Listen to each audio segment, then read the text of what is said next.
Good morning. Happy Friday Eve. You are almost to the end of the week. Almost. Keep pushing through. Tomorrow is Friday. We are pretty much close to getting wrapped up on Uncle Paul's top 10 NBA franchises of all time. We are down to number two today. And without further ado, I'm going to go ahead and share my screen and we're going to jump right in. And before we get started, I'm going to ask that you all give me a subscribe, a thumbs up, and hit the alert button. And hook a brother up. So anyway, I'm going to jump into these. You know the deal. If you've been following these, I'm going to let you pause on this to just kind of review what my criteria is for what I consider top NBA franchises of all time. If you disagree, great. And if you do disagree, feel free to comment on what your number two would be.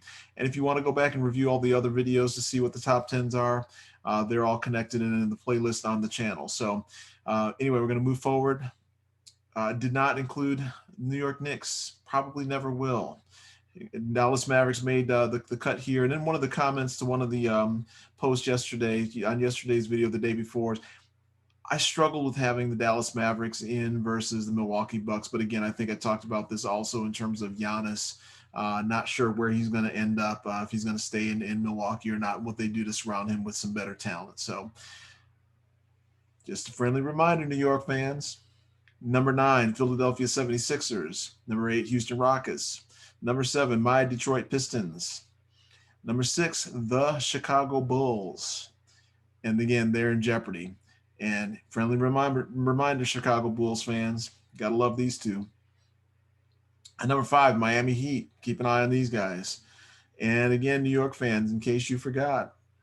And Chicago fans, in case you forgot. Number 4, San Antonio Spurs. They're in jeopardy of moving out of the top 4, though, but we'll keep an eye on where they end up and what Pop does. Number 3, Golden State Warriors. Keep an eye on them to compete in the West, even with LeBron and the Clippers, with Kawhi Leonard and playoff P. playoff P. And number 2, here we go. Let me have all the shade, all the shade and the hate. Here's the deal. I think everyone knows who number 1 is going to be. We're not going to talk about that till tomorrow. But as much as I dislike the Boston Celtics, cannot take away from their history and what their franchise has done, right? They have 17 NBA championships, 21 NBA finals appearances. It's amazing. I mean, they've just got such a long history. I think that they've made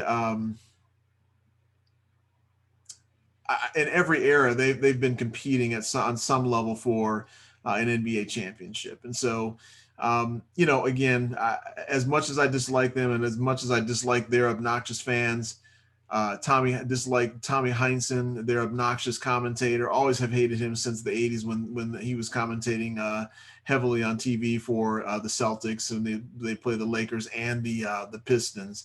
And he hated the Pistons too, so can't stand him. And then they bring their biggest whiny crybaby player of all time, and Danny Ainge, to run the show there. So, and again, I can't take away from what he's done in terms of getting draft picks, but he's still missing some pieces. And Al Horford is not going to get it done for them as a big either. He reminds me of LaMarcus Aldridge a lot in terms of just being cotton candy, man, just soft. I think you need, if you're going to have young talent, and they do have a lot of young talent. I like what I'm seeing in, Tatum and Brown. You got Hayward, who, if he can get healthy and play consistently, he kind of disappeared. And Kemba Walker, I really like him. I mean, he's got handles. He reminds me of a little bit of Kyrie in terms of his handles. But you got to show up in the playoffs. And as much as I, just don't really like Kyrie all that much, I love his handles and think he's a great point guard when he's healthy, which he never really is. I think Kemba Walker reminds me of him, but Kyrie has some heart, and Kemba's not showing it to me in the big games in the playoffs, and he's got to do that. I mean, he just disappeared in the playoffs. So anyway, I know I'm digressing, but and again, I'm talking about Danny Mange, who I refer to him as, and again, I always refer back to that Tree Rollins. I mean, everyone hates him so much that Tree Rollins even tried to bite his finger off. So I just don't like him. Like, I respect Bird, and actually Bird is one of my top 10 players of all time. And if you haven't had a guy who you wanted to hit the last second shot, Bird might be my number 1 all time. If I had to pick one guy to hit a last second shot, Larry Legend might be the guy. So, and again, I've grown to respect the Celtics also in terms of what they did in the 80s and that team, even though I hated them, was always pulling for Madge and the Lakers before the Pistons were able to overcome them. But, Kevin McHale, another Hall of Famer, and again, I think they ought to give him a shot at running the show there if Ainge doesn't work out. And then again, you got to just take your hat off to Mr. Russell. And the reason I bring up Bill Russell is because, again, 11 rings, dude. He can't even fit them all on all of his fingers, all of his championships. And I know people say, oh, well, he was playing in an era where, they weren't as athletic. But my man's 6'10", 6'11". It wasn't like he was that, a Shaq type of guy dominating, right? And he focused on defense.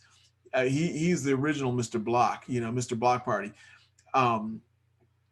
And what he went through in Boston, by the way, is just it's horrible. It's horrible. The threats, because he's in there just trying to make a living playing basketball, bringing your city championships, and you're threatening his family and doing all the dirt that they did there. It's just unacceptable, So, but anyway, I gotta love that guy. I mean, that guy is just. He's the epitome of the NBA, and in terms of who he is and what he's done, and just that generational talent, battling against Wilt. It's not like he didn't compete against nobodies, So anyway, I think that again, they've got a lot of potential. And I tell you what, I really like Marcus Smart also. I would pick that guy up. Two workman guys that I would pick up. Marcus Smart, and I'm not going to mention the other one because I'll be bringing him up tomorrow. But Marcus Smart can run with me. Marcus Smart can be a bad boy. Yeah, I really like him. He's developing his jump shot as well as playing defense and being that agitator, but also bringing other aspects to the game. So they've got a bright future. I gotta tell you, I like Tatum. I like Brown.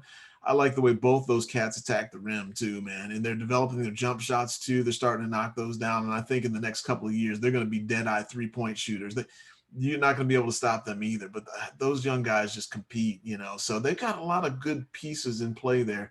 They just got to get a better big because Al Horford is never going to get it done for them. And he doesn't want to. He doesn't want that kind. He doesn't want to hustle up those rebounds. And that's what you need when you have those 3-4 guys, that I mentioned. So, again, I'm not going to really I'll run off some of the names. So you have Russell, Kuzi, Casey Jones, Bird, Mikhail Parrish, DJ, Dennis Johnson, and then Kevin Garnett, Ray Allen, Paul Pierce, Rondo. There's a ton of players that they've had, over the course of the years. But as much as I don't really like the Boston Celtics, and especially don't like their fans, I'm not a big fan of anything Boston, to be perfectly candid with you. And again, throw me the shade, Boston fans. I'm okay with that.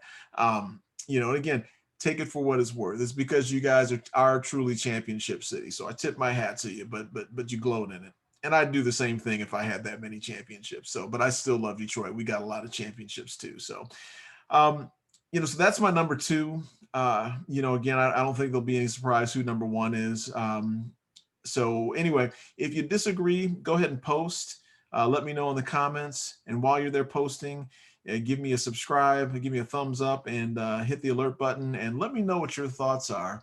I'm going to stop sharing, but I'll bring you number one tomorrow. And, we'll discuss what that looks like. And hopefully you guys have a good Friday Eve and push through to make it to Friday.